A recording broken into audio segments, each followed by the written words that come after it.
We are live. Hi, Tonya. How you doing? I'm great. How you been? I've been well.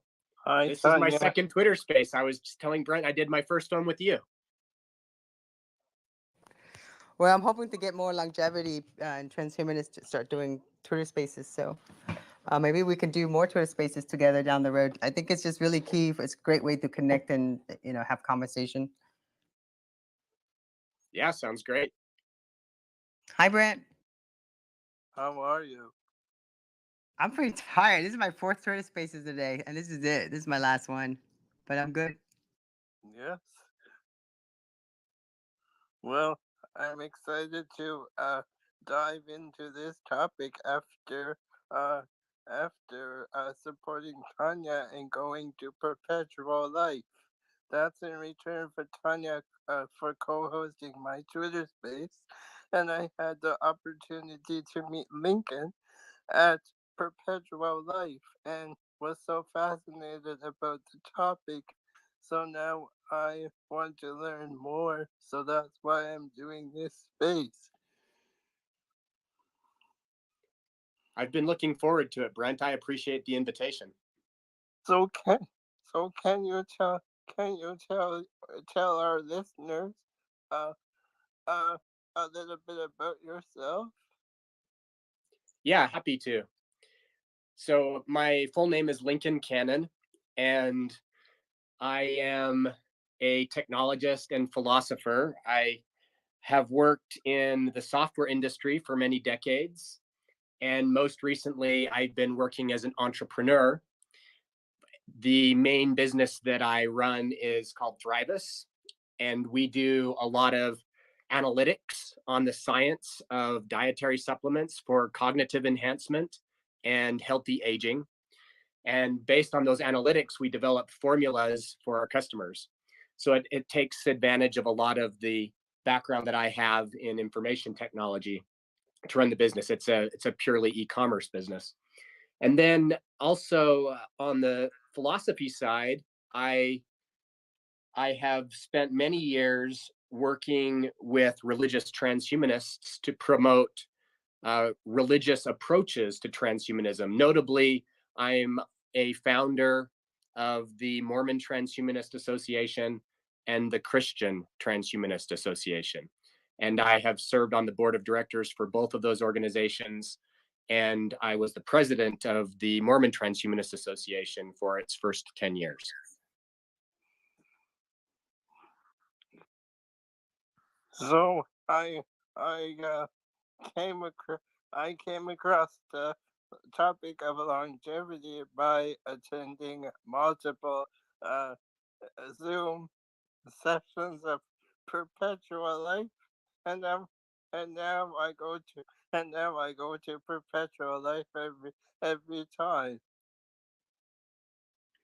Yeah, it seems like they pull together quite a nice congregation on a regular basis.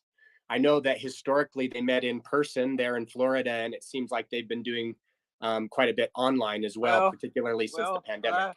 Last Thursday, Perpetual Life had their first hybrid event in the new church in Pompano Beach. Oh, that's great! I'm glad to hear it.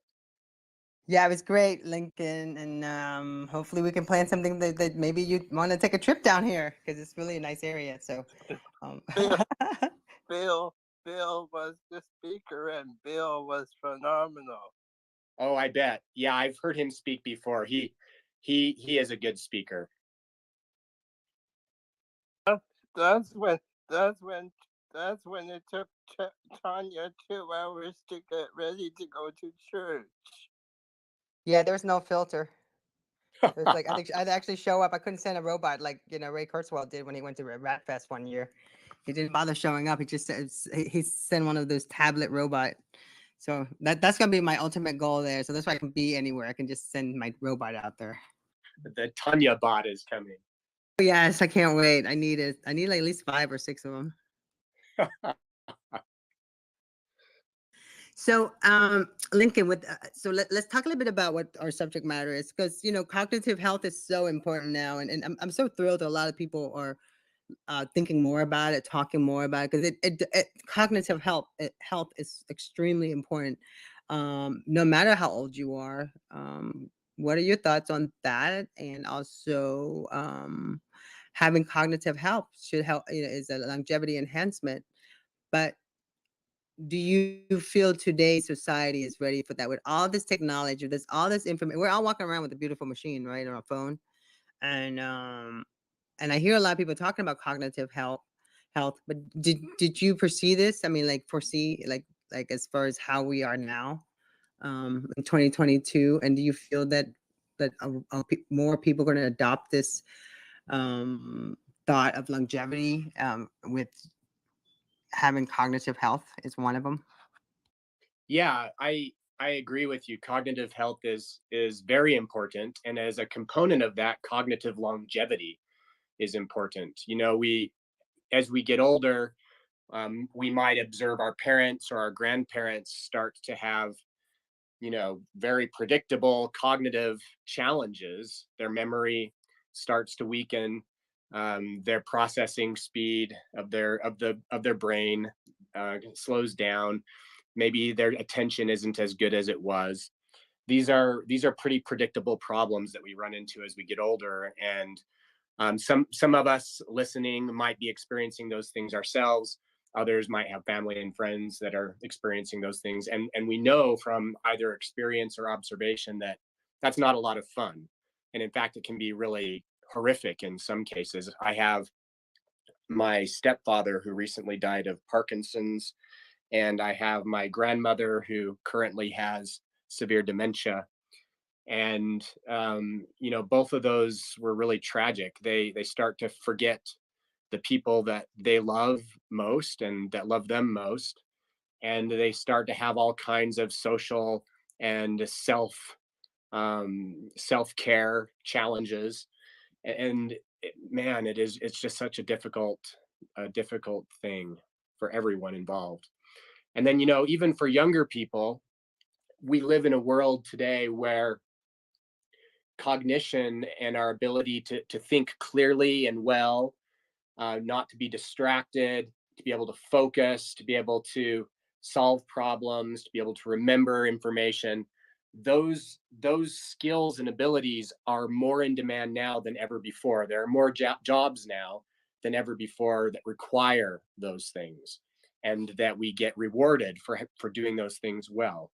So if there are ways that we can enhance our cognition and preserve our healthy cognition, then we should be taking advantage of those things, because it helps us live better lives, both for ourselves and for the people that we love. It helps us contribute to society and make the world a better place when we use those abilities ethically, of course.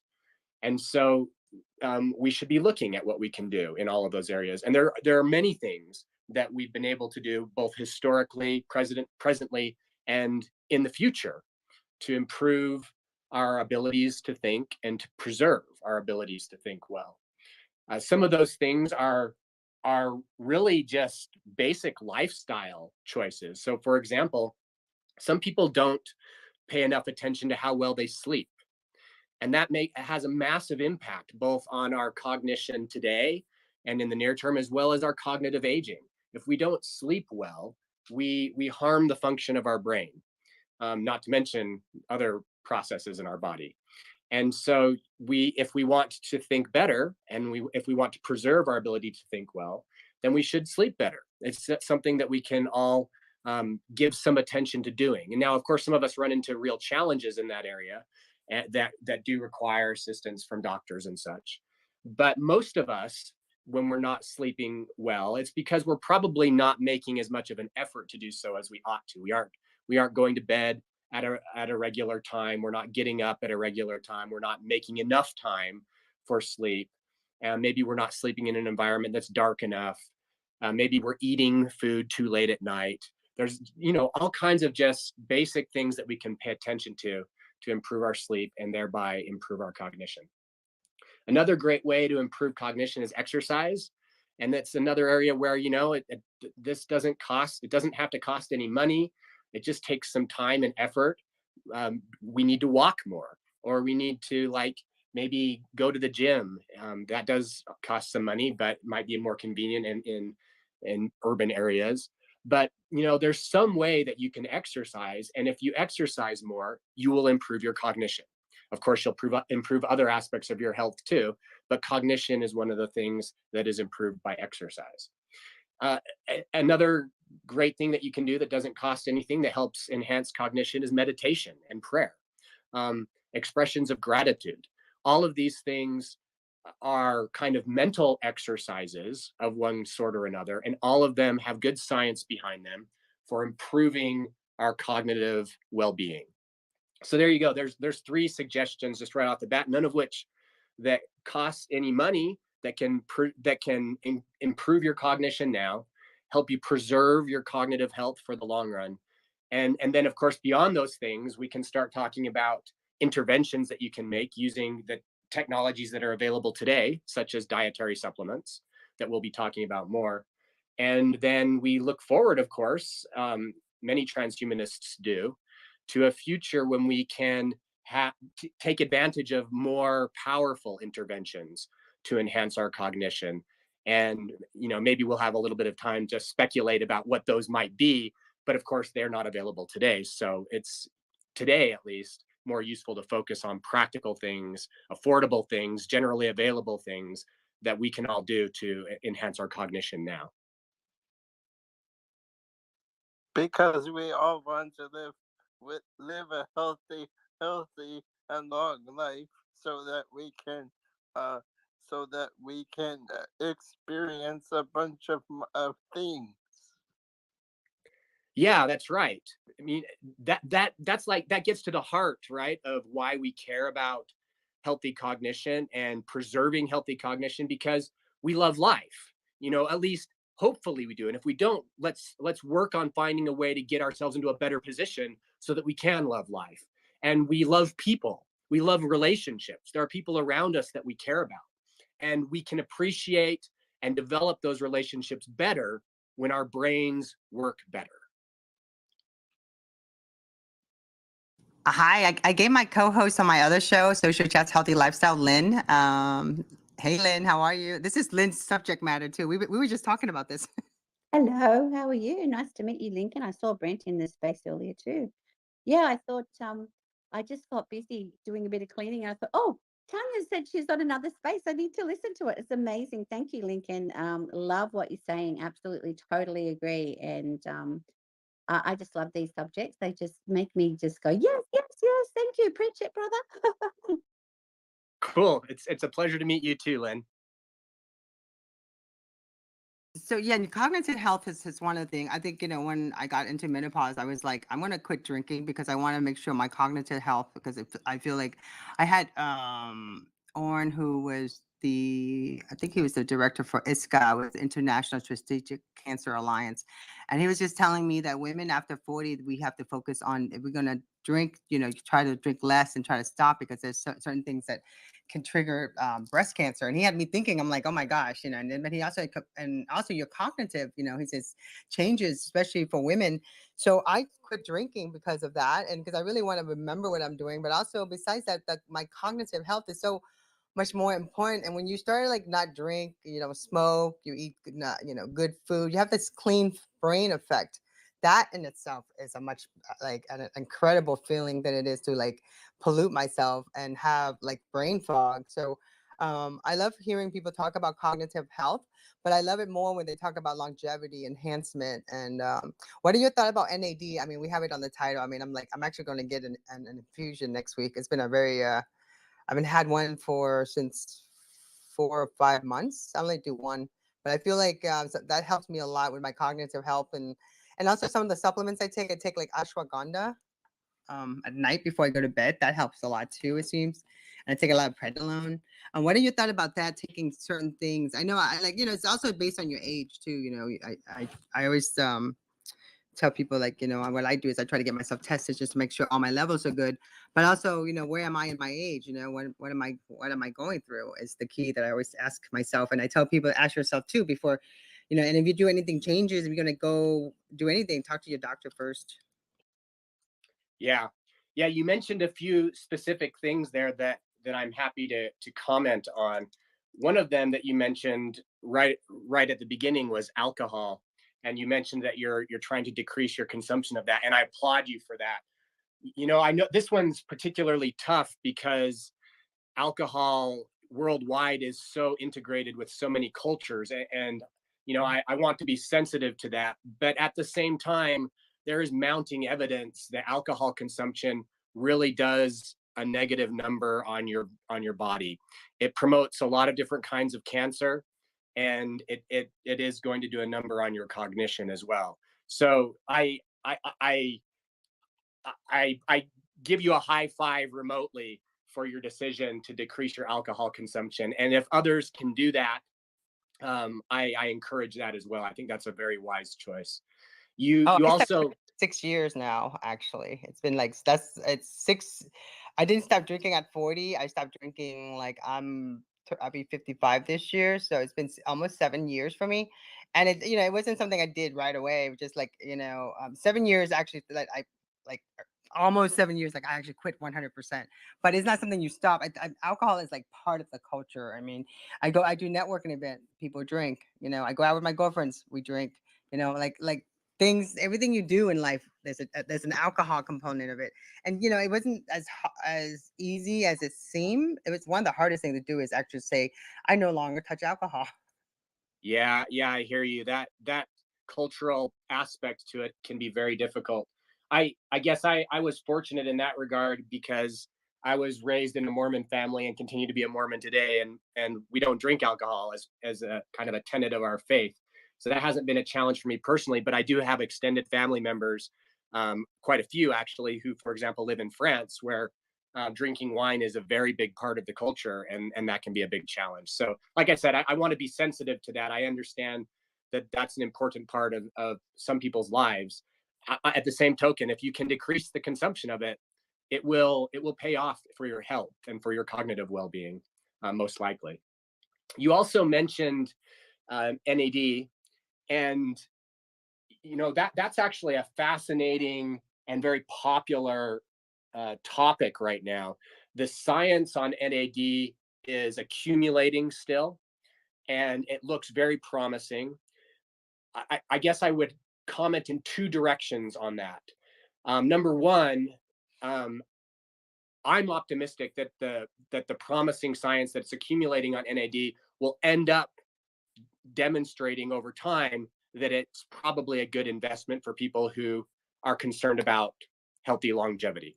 That NAD supplementation, supplements that increase NAD, such as nicotinamide riboside and others, will probably end up proving to be good investments. But I would say that so far, the evidence there isn't as great as a lot of people want to make it out to be. There are many other supplements on the market that have higher levels of evidence for greater magnitudes of effect for improving our cognition and for supporting healthy aging. So while like I said, I am optimistic about the future of the science related to NAD, I don't think it's as good as some other areas that we could invest our time and money in. You mentioned one of those, which I think actually has much better practical evidence in the scientific literature for it, and that's ashwagandha. You mentioned that you take that before going to bed. Ashwagandha has great evidence in a number of areas. The area, so it's a adaptogen, and what adaptogens tend to do is they kind of help pick you up if you're too low, and they kind of calm you down if you're too high.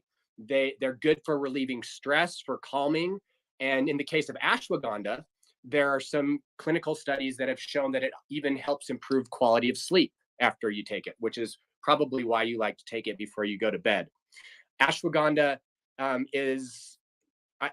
so I mentioned early on, right when we started talking, that my business does analytics on the science of dietary supplements. And as part of that analytics, we stack rank supplements by levels of evidence and magnitudes of effect. And then we group them according to areas of use, such as for cognition or for the heart or for joints and bones, things like that. And then we develop formulas around only the highest ranked supplements, those with the highest cumulative rank in evidence and efficacy. And ashwagandha is actually one of those supplements that makes it through our algorithms near the top of the list of things that are both well evidenced and effective. So I think you've made an excellent choice with your decision to go with ashwagandha. And it's not that expensive, you know.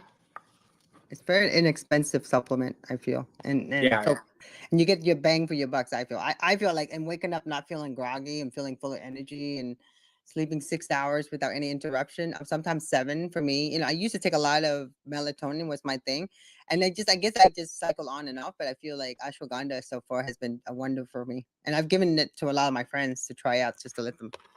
And most of my girlfriends we're going through menopause together, so that this has been a winner for us.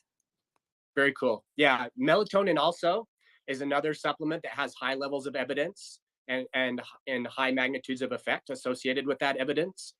And of course, what people know it for is correct. It does help people fall asleep.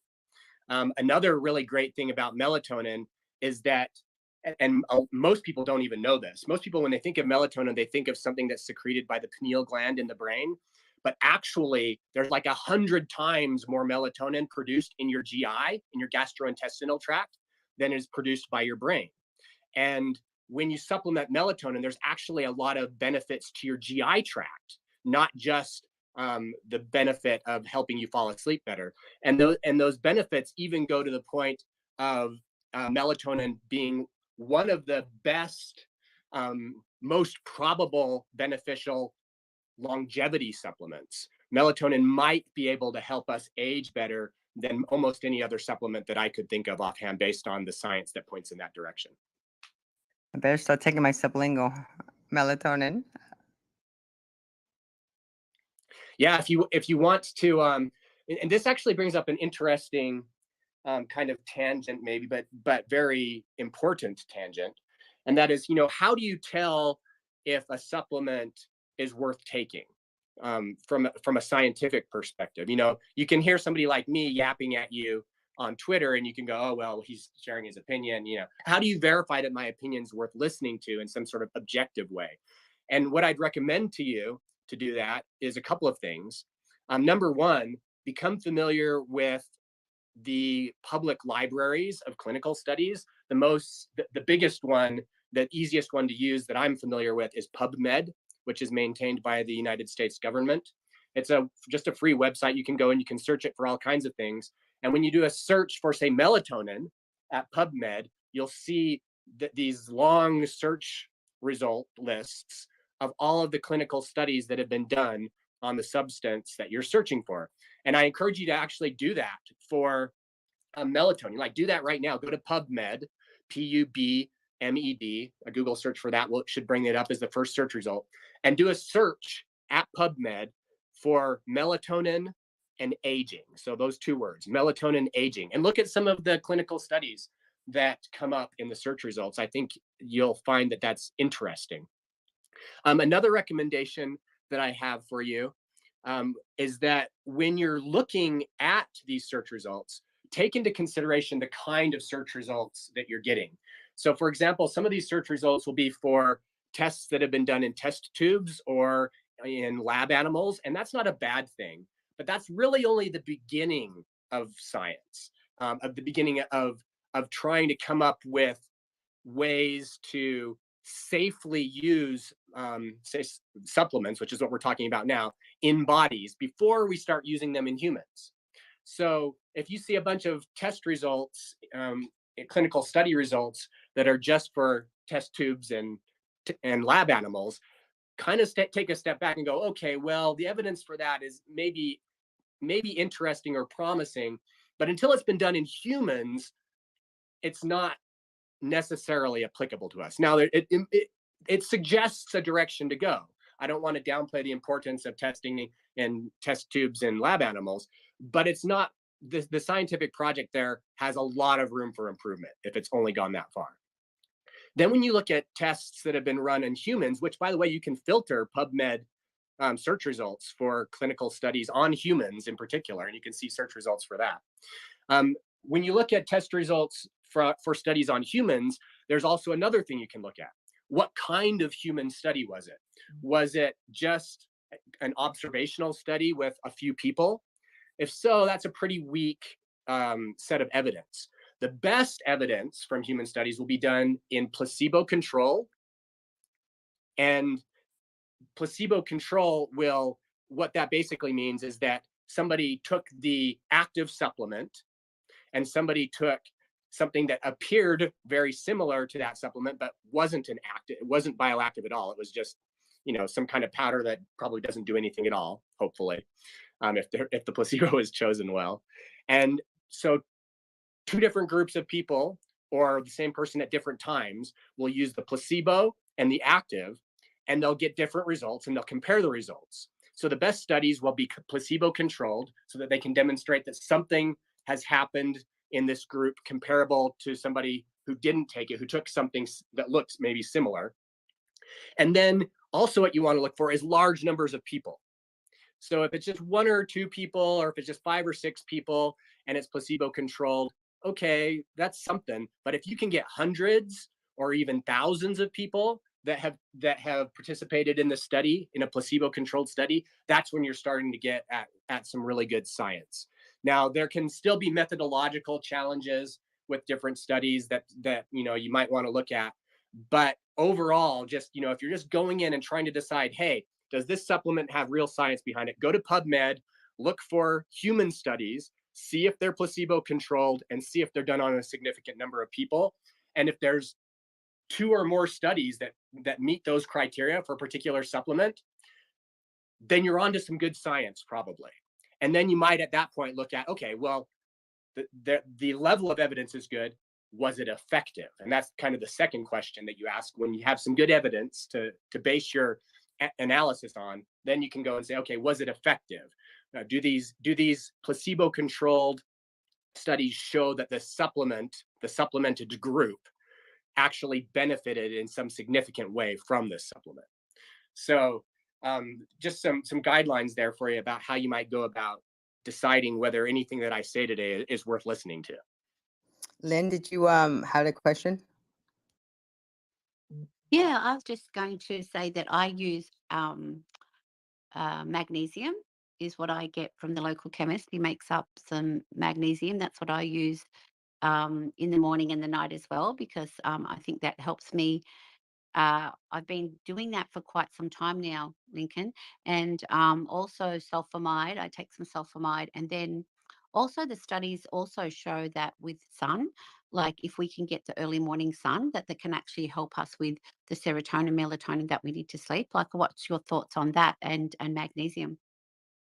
Yes. So magnesium, first of all, great pick. It's one of the supplements on my list for healthy longevity that passed through our algorithm very successfully for both levels of evidence and magnitude of effect, especially for bone health and blood pressure. Those are great applications of it. A good time to take magnesium, especially magnesium glycinate, would be before you go to bed. So maybe pair up your magnesium glycinate with your melatonin and your ashwagandha, and you might have a really nice bedtime stack to take right there that will help you fall asleep well and sleep better. And in fact, my business sells a product that contains all 3 of those things if you want to take a look at that. But cool.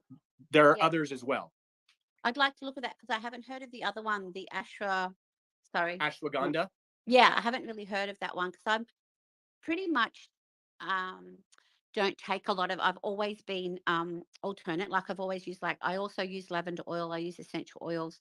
I've always been very alternate just by nature, not really looked at a lot of the studies other than when I was pregnant with one of my kids, I actually was cleaning the bathroom and I was using quite a toxic, it's called Domestos. And it's quite a toxic chemical that I found out later, and I nearly passed out. And that started me on the journey of, and she's like nearly 30 now, so it's been a long time. of, oh wow, like what's in that that's affecting me. So I just started to use like just more natural products, trying to find more natural products until I became more conscious of it down the track. And so if I've got a headache, I'll try and, take some water. I have not taken any other medication for headaches or anything for about 2 years now, because I've been experimenting with the essential oils, the peppermints, and different things. But like you said, I do take the magnesium about an hour before bed, but sometimes I take some in the morning as well, because I get a little bit of I was having a lot of problem with my knees.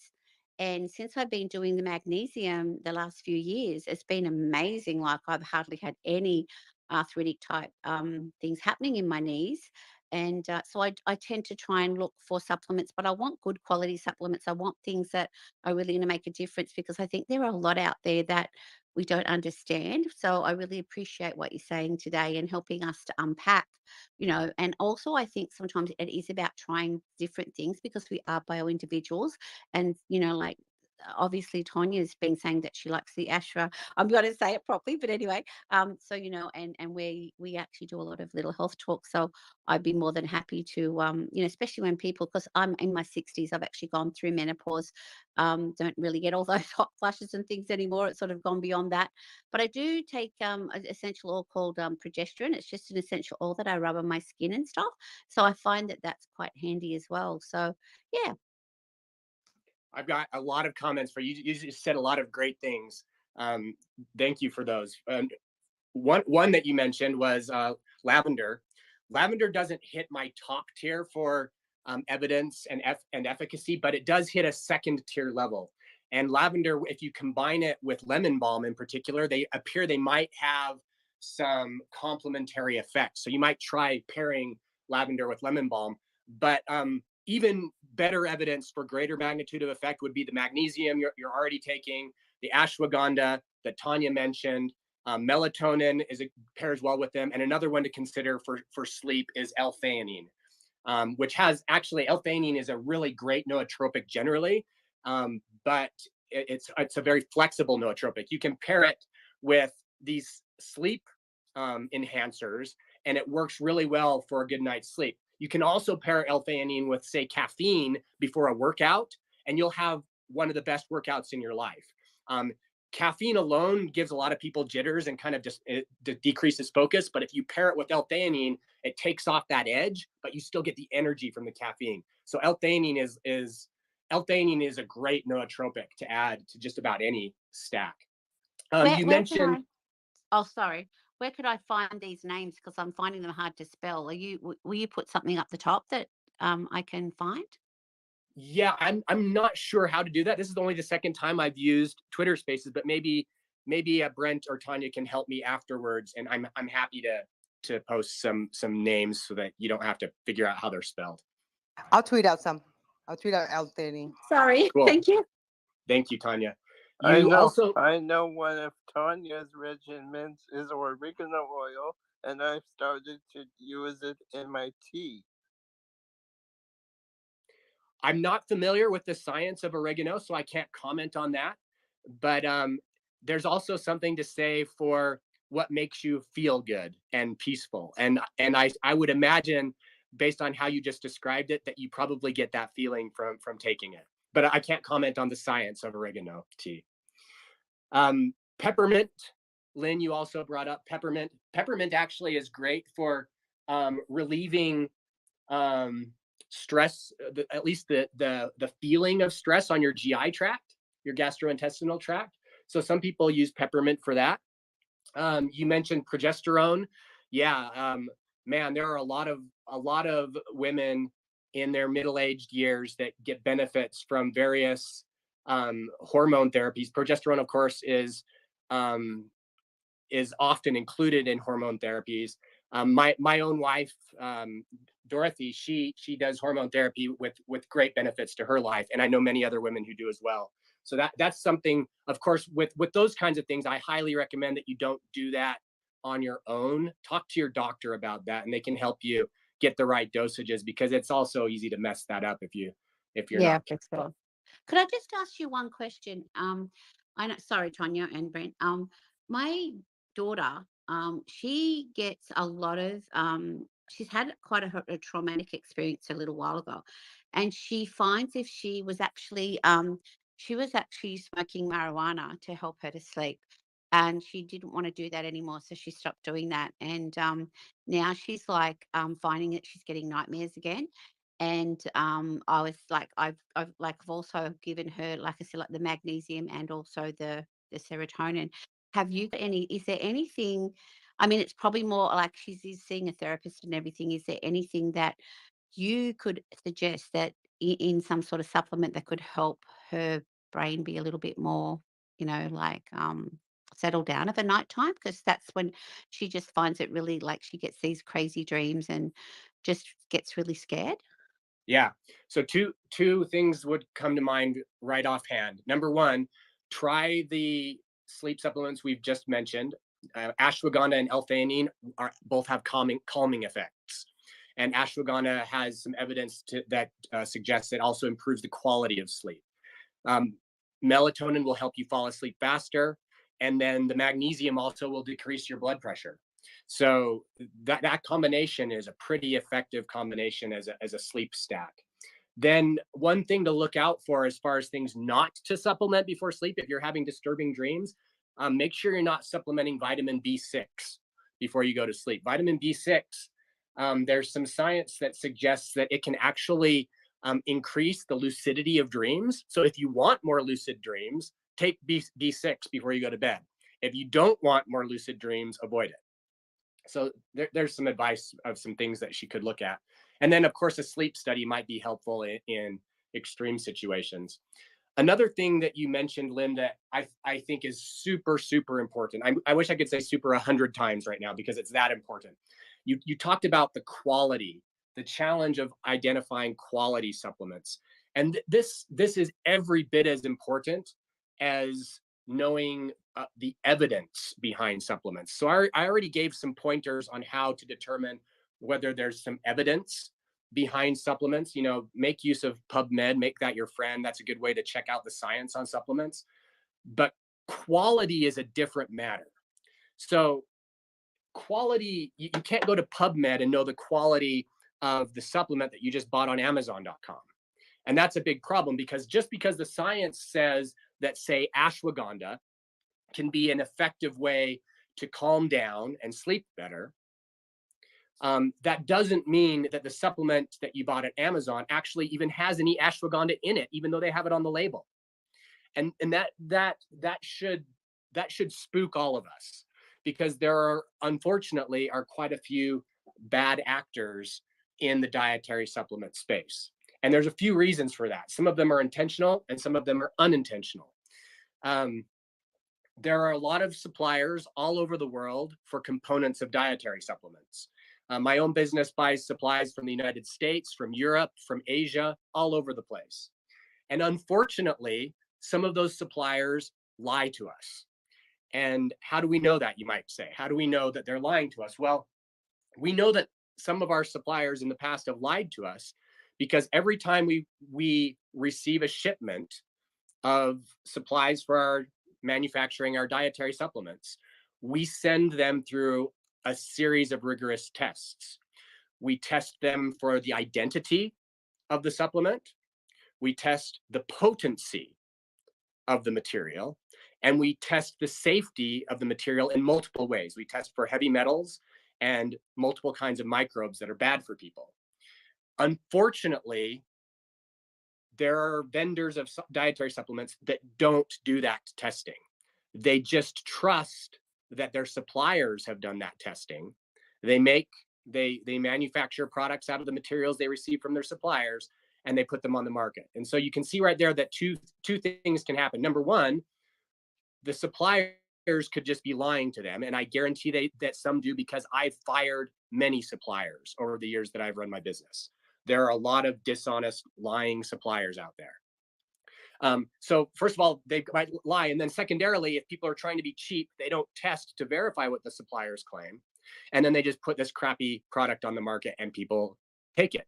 In some cases, that just means that it won't be effective because it doesn't really have the bioactive ingredient that you thought you were buying. In other cases, it can actually be dangerous.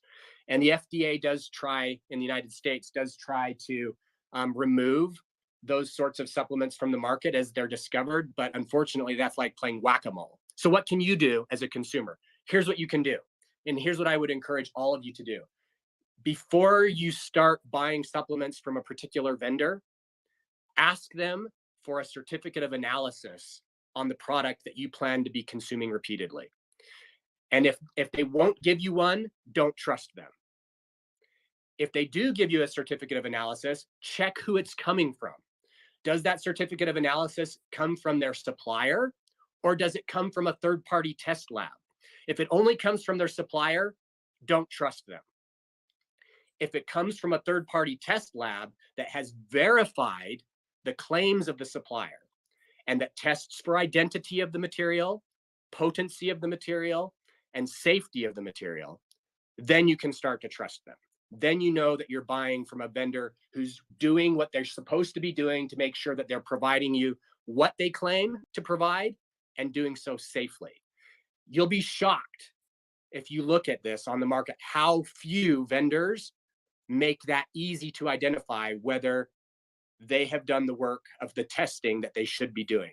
Very few of them publish their test results. I know of a few, of just less than a handful, unfortunately, that actually just publicly publish all of their supplier testing and all of their third-party testing.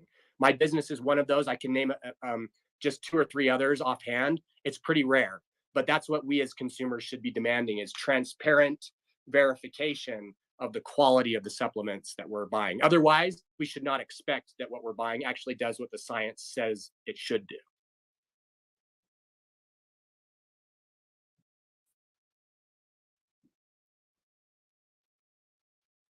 That's amazing. Thank you so much for that, because I think that's really, really important to point out the quality of our supplements, because, you know, not all things are equal, for sure.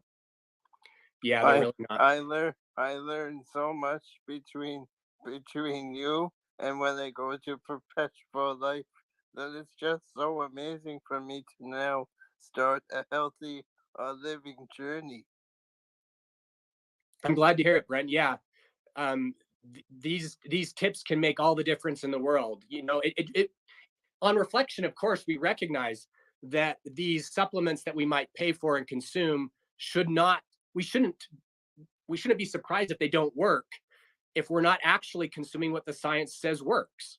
So if there's no science, then we shouldn't use it. If the science is poor, we shouldn't use it. If the doses that we're taking from our vendor don't match the doses from the science, don't take it. It's going to be a waste of your money. It doesn't match the science. It doesn't have the right dosing.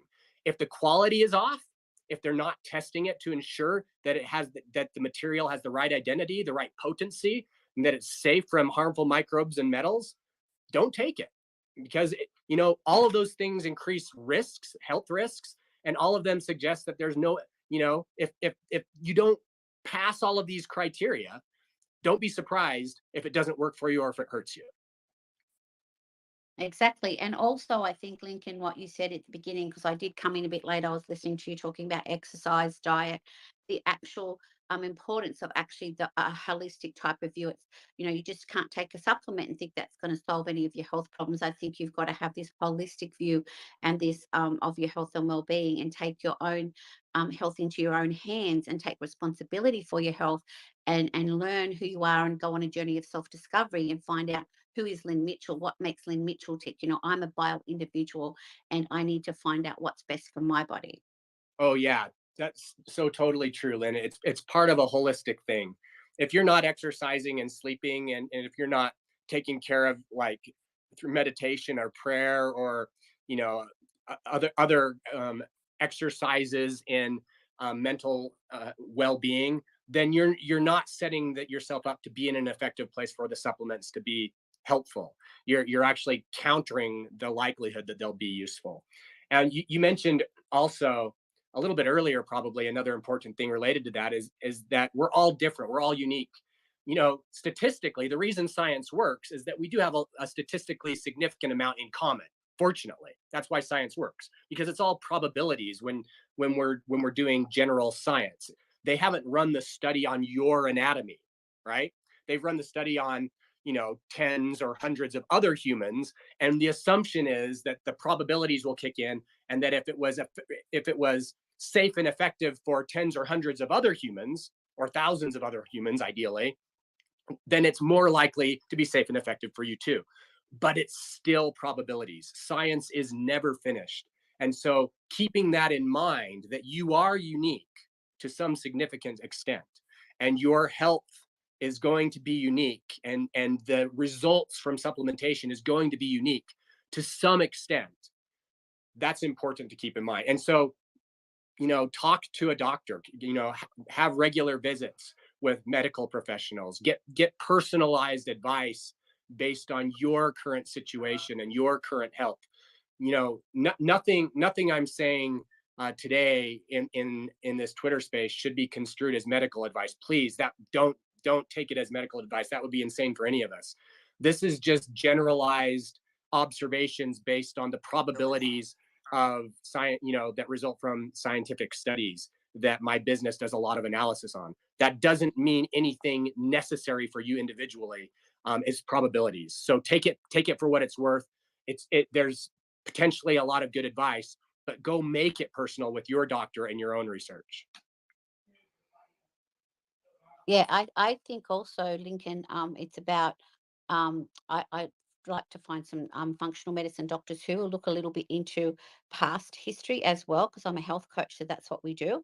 And often it's about, you have the answers yourself, because if I ask you 3 questions and say, how do you feel today, or give people the time and the space to actually answer it, most people know what they need to do. It's just a matter of doing it. But I loved what you've been talking about, because to me it's this holistic, like, doctors aren't the evil ones. Yes, sometimes the doctors, you got to understand, doctors are treating the cause that you come for. So if you come for heartburn, they're going to treat the heartburn. They don't have the time to look into why you're getting the heartburn. Some doctors do. And that's where we know, so what's causing the heartburn. My husband actually had really bad heartburn. He was told he would have to be on that medication for the rest of his life when he was diagnosed with one of his cancers, and they found it. Do you know he doesn't take any medication now because he changed his diet, and he's actually so healthy now. Like, he never gets heartburn, and yet he was getting it all the time and told you'll be on medication for life. So sometimes it's about going on that journey and saying, okay, what is causing this? Do I need to lose a bit of weight? Do I need to not eat that food that I love? My daughter's going through that at the moment with bloating, and she's like, but I love the pasta so much, but every time I eat it, it's bloating. I said, well, babe, have the bloating or don't eat the pasta.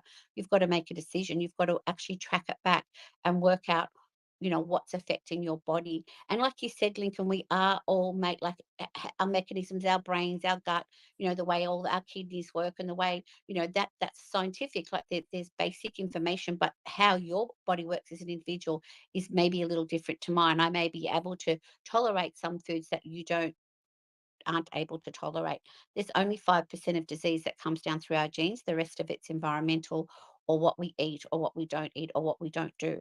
And that's quite, when you think about it, let's take responsibility for our own bodies, and let's start working out what it is that we need to do to live, to thrive, not just survive.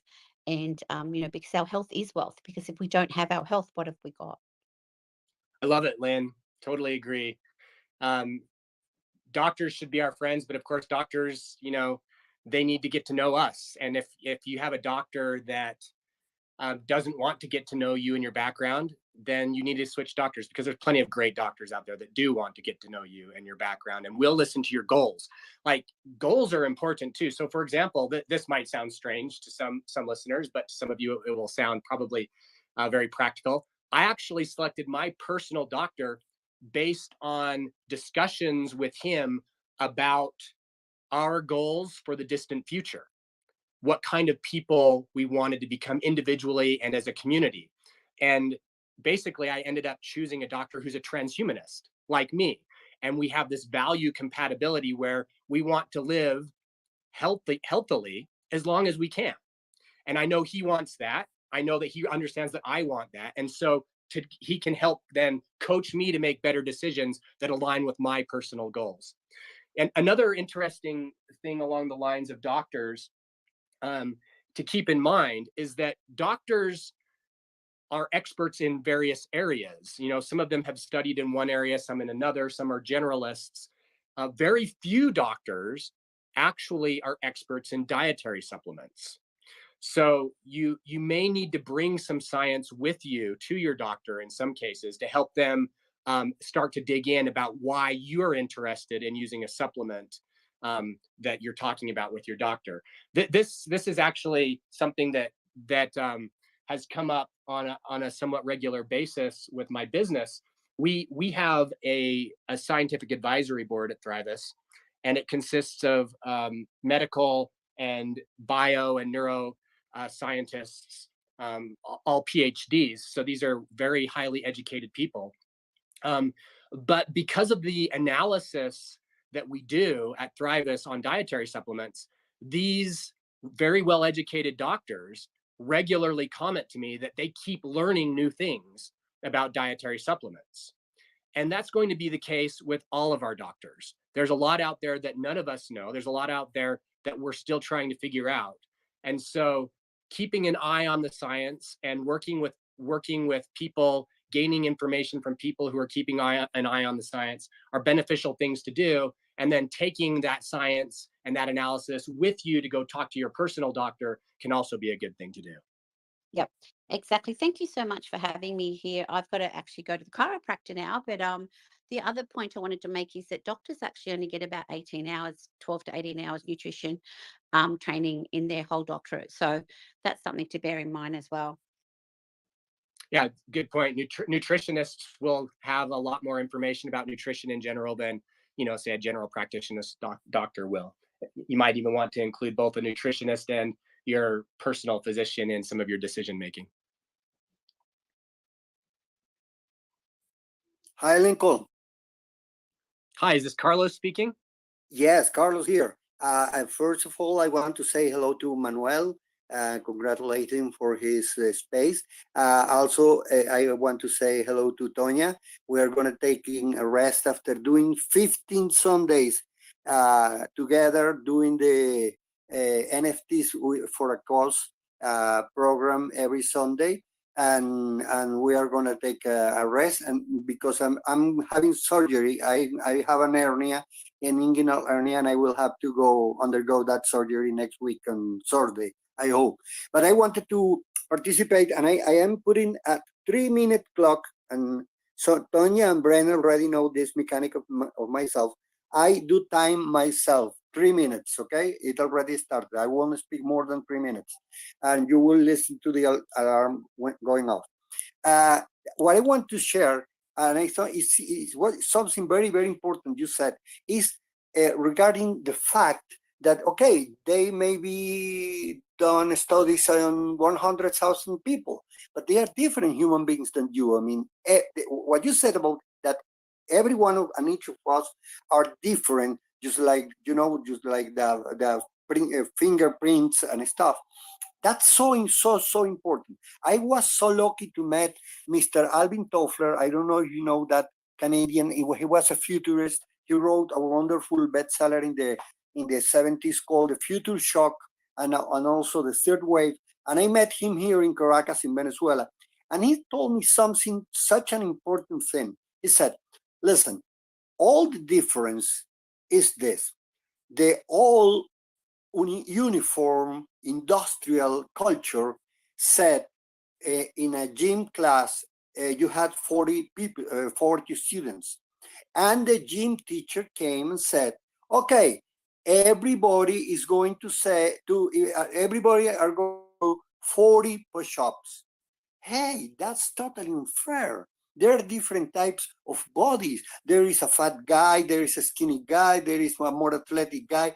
What you need to do, and that's a jump, just like a quantum jump into the future of humankind, is that instead of telling that classroom that everybody will have to do 40 push-ups, no, let's measure how many push-ups can you do now, because you can do 3, you can do 17. Okay, our objective will be that this classroom will get better in 40% from where they are. It doesn't matter if I only can do 4 push-ups. but I am going to be better 40%. That's the near education. That must be the new education. If you focus the new education around that individuality, because technology allows easily, you have in any Apple iPhone, you have these health tracking mechanisms. I mean, you can measure tests. I mean, it's very easy to create a personalized program, and that's it. That's the most important thing, because my body is not your body. My genetics are not your genetics. My history, even my way of taking care of my body is totally different than yours. So you must, I mean, I think that will be the quantic jump. And I did love when you said that. That's the most important thing. Every person is different, so every treatment should be different. And here is I don't know if you can hear, but my time is over right now. Thank you for the 3 minutes. Yeah, Carlos, thank you for your comments. I admire the discipline of timing yourself. I just some feedback on what you're saying. Of course, I agree with you that our personal situations are highly important to taking into consideration for whatever lifestyle and nutrition and supplementation regimens we choose to engage in. If we're not taking into consideration our personal unique situations, then we're really not doing our homework well enough. I will add, however, that there are ways of erring too far in the direction of personalization that we might look out for. Some personalization efforts can become extremely costly. People can spend lots and lots and lots of time and money trying to personalize some things to extents that may not actually have a lot of practical benefit. So I think that there is something to say for trying to find the practical, effective middle ground between personalization and probabilities and statistics.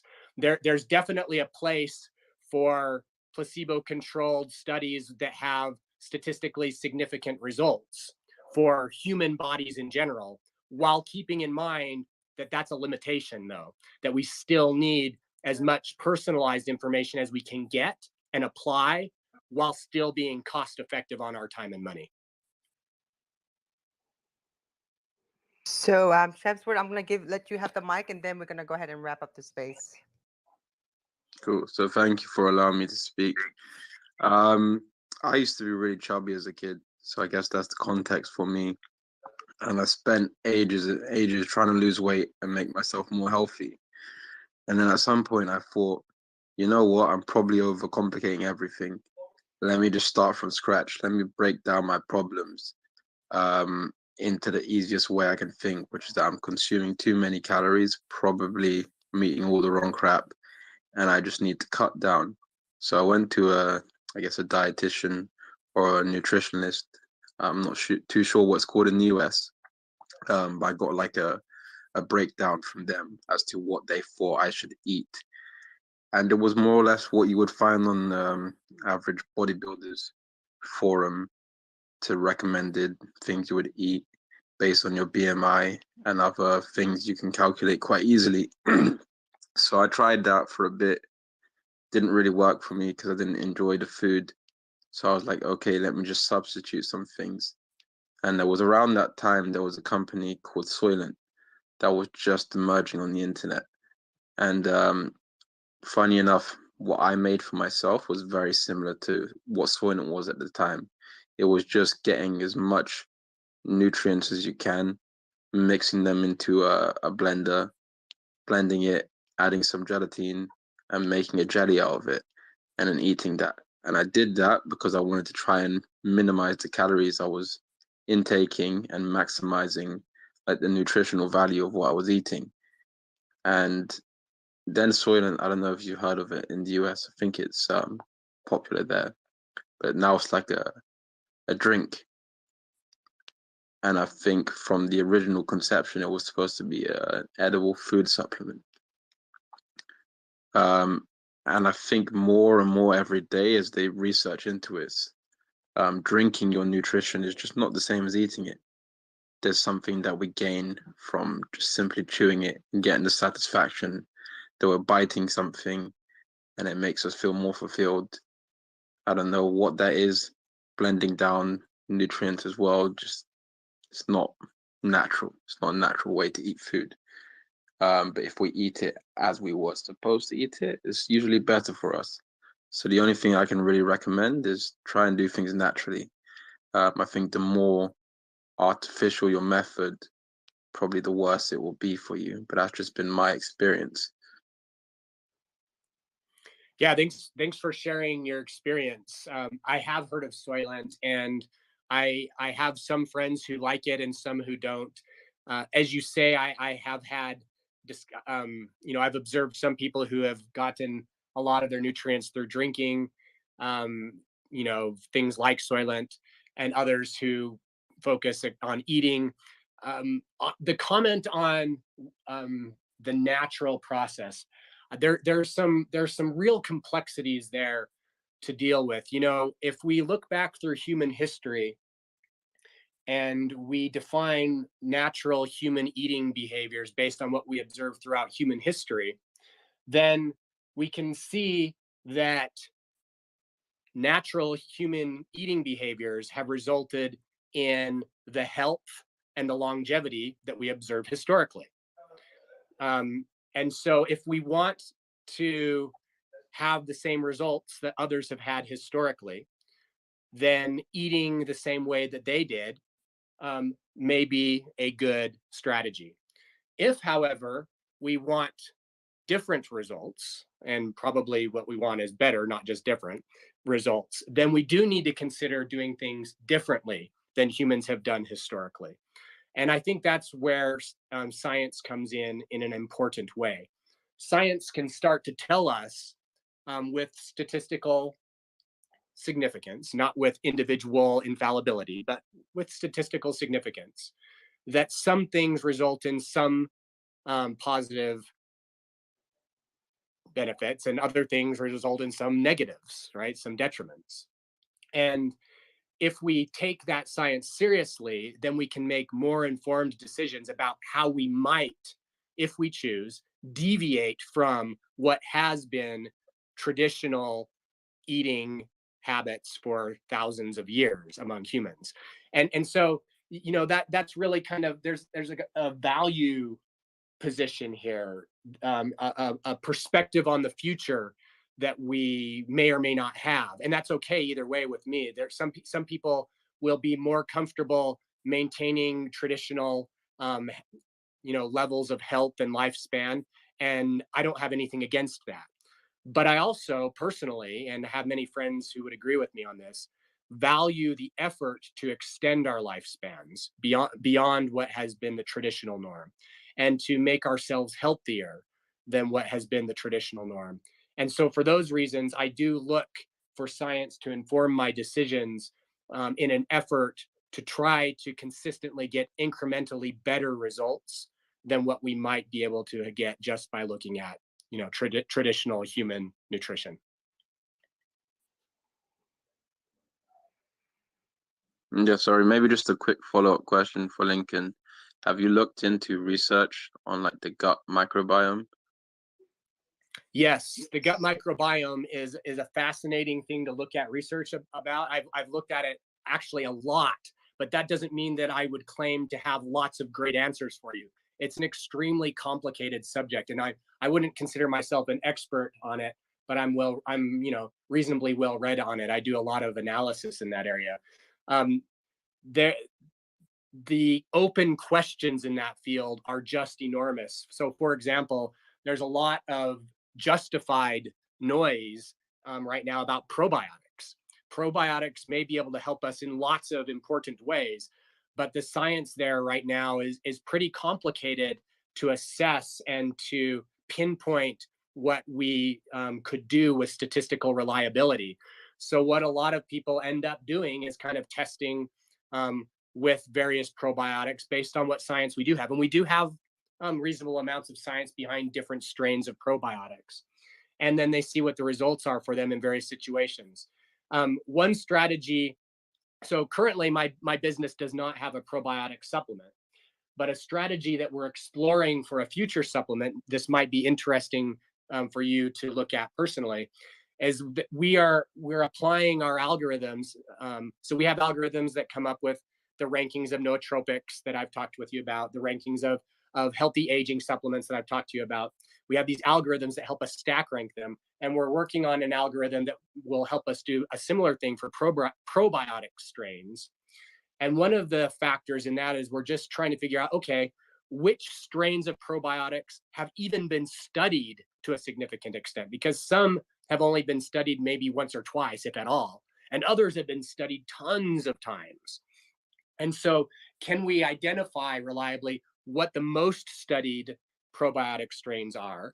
And then when we've identified what the most studied strains are, then we can go through and start assessing, you know, how consistent were certain kinds of functional results in those studies. Can we come up with some patterns? And so those are some things to look at. It's hard work. It takes a lot of effort. My business, we try to automate as much of this as we can. And potentially someday in the future, I might be able to tell you that we've come up with a good answer to that question that we're satisfied with and that we're turning into a product. I can't tell you that today, unfortunately, but we have followed similar methods for coming up with our nootropic and our geroprotector products for aging and cognition, and we've had good results there. So before we close the space, I want to thank Lincoln for being here and Tonya for co-hosting. But Lincoln, before we close the space, can you tell our listeners where the best place to find you if they want to learn more from you? Yeah, two places I would recommend, Brent. Number one, if you're interested in supplements that my business produces, just go to Google and type in Thrivus, THRIVOUS. That'll take you to our website, and you can learn all about the supplements that we sell there. We have lots of articles about them, lots of links to scientific papers, and we publish all of our quality control documentation. All of the tests are published on the website. You can download it and see it, you know, who all of our suppliers are, all of the third-party testing we've done. It's all on our website. So thrivus.com is the place to go if you're interested in things I've done related to supplements. If you're interested in things I've done on the philosophy side, you might check out my personal website, and that is lincoln.metacanon.net. Or you can just type in my name, Lincoln Cannon, into Google, and the first search result will be my website. And I feel if you want to learn more about longevity, then you should join Perpetual Life Church. Amen. I spoke at the Church of Perpetual Life just a few weeks ago, and it was a great experience.